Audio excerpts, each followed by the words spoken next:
Hi everybody, my name is Greg and I wanted to share my initial impressions of the Trek SL5 Emonda, and I'm a couple hundred miles into it. This is in Northern California. I live in Silicon Valley area, so actually if anybody thinks Silicon Valley is super industrialized, this is a typical sort of just off the side of the road here. A little more rustic than most places, but anyway, nice unique backdrop. So this is the SL5.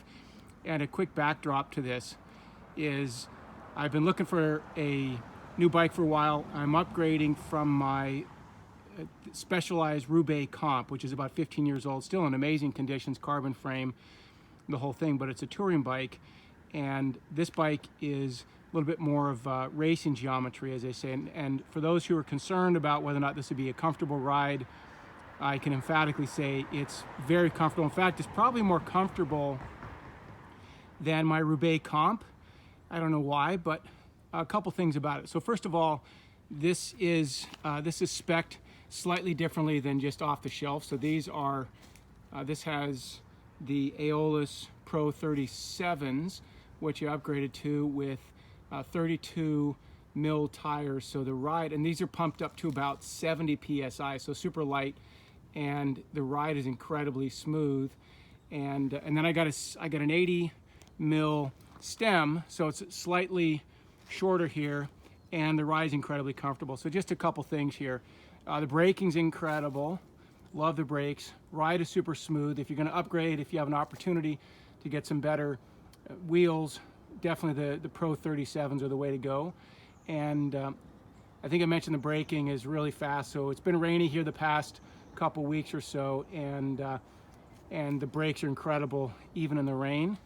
And the weight is pretty light, but I could probably use a few pounds less myself, so I'm not concerned about the bike weight as much as the overall weight on the wheels is probably could be reduced by me. But a couple things here.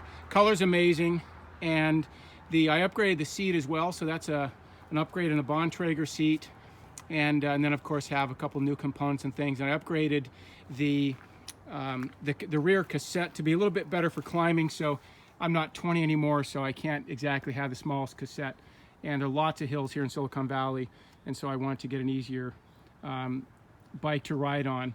So wheels are amazing, frame is really, really beautiful. That was a big factor. And then the overall ride is super comfortable. And if you're asking me, if you gave me $10,000, I think all in this bike was a few thousand, but I think with all the components, got some new shoes and things, all in was probably close to 5,000. But if you gave me $10,000 and said get a new bike, honestly, I would look at this one. I would get this one myself. If you gave me $15,000, I'd get the same exact bike. I love this bike.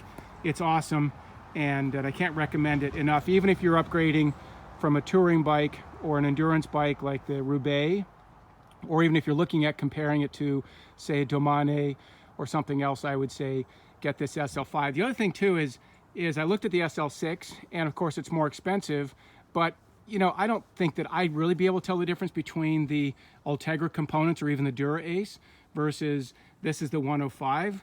I don't shift every 20 seconds, so I think it's perfectly fine. The cranks are great. It's super smooth. Technology is amazing. So unless you're super sensitive to Ultegra versus 105 and you can tell the difference, I think the SL5 is a great bike to go with, and this bike just looks unbelievably beautiful. And of course, have my shoes here to match here. That actually was the only pair they had, and they were blue, so they actually happened to match here. So I think overall, let's see if my son can take the video from here. Don't touch the camera here. So a couple other things here. The stem here I got a little bit is a little bit different. There's about a 7-degree angle here on this one, so it's slightly raised. So the idea behind this one here is that I want to have a slightly raised profile, so it's a little bit easier on my back, because sometimes I get a little bit of back pain if I'm just grinding for hours here. I'll do a century maybe once or twice a year, so I want a bike that I could do that on, but my rides are typically 1 or 2 hours, and so this bike is absolutely perfect for that. Lightweight it's pretty lightweight. This is not a heavy bike, so maybe the weight weenies are saying that it's a heavy bike, but this is not a heavy bike at all here. And then of course on the back side here, you see I have a slightly larger cassette here to ride. So that cassette is actually perfect for going up and down the hills of Silicon Valley, and there are a lot of them here. And on the disc brakes, I mean, anybody who's still riding rims has a choice.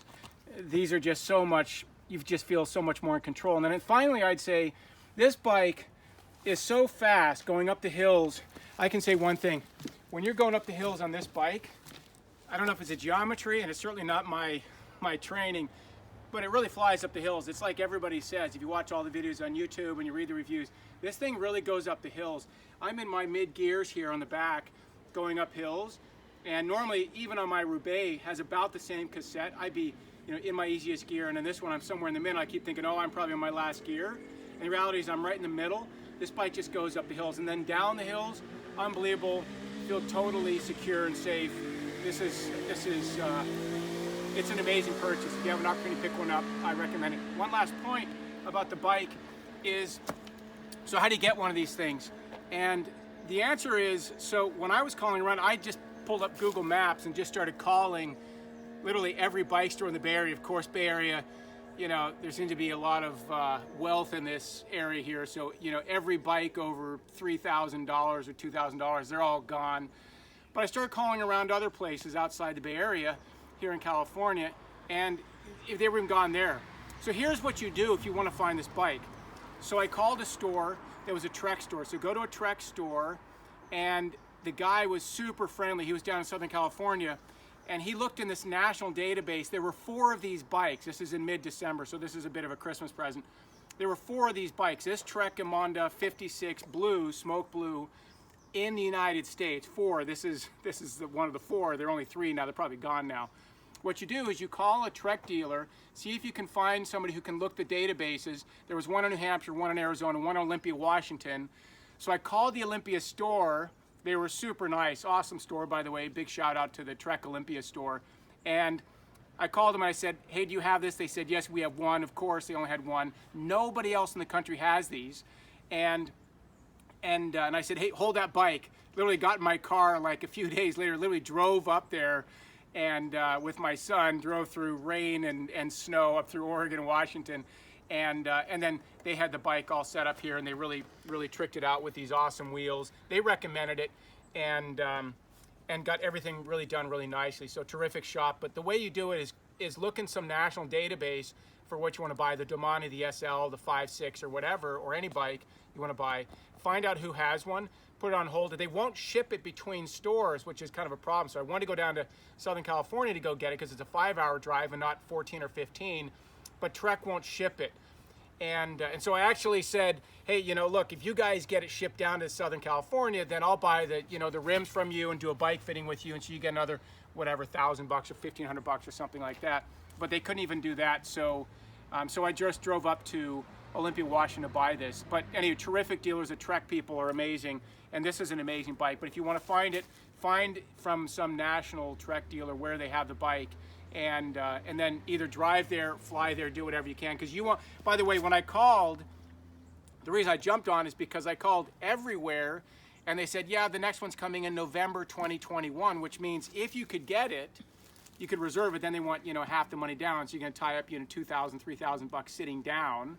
But if you want it, then you're going to have to wait till November 2021. You might not even be able to get it. It might be spring 2022, literally, a year and a half from now before you can get this bike. So if you see one, find out where they are, and then just jump on it, find some way to get to it and buy it, have a friend buy it or whatever, or use somebody who's a courier service to go buy it for you and then go pick it up here. But anyway, this is the review. It's a terrific bike. It's awesome. I love this bike. You gave me $10,000. I'd buy the exact same bike. I looked at things like Pinarello, a little bit out of my price range. But when I look at now, I see all these people riding down the streets, and this is the bike I would buy again.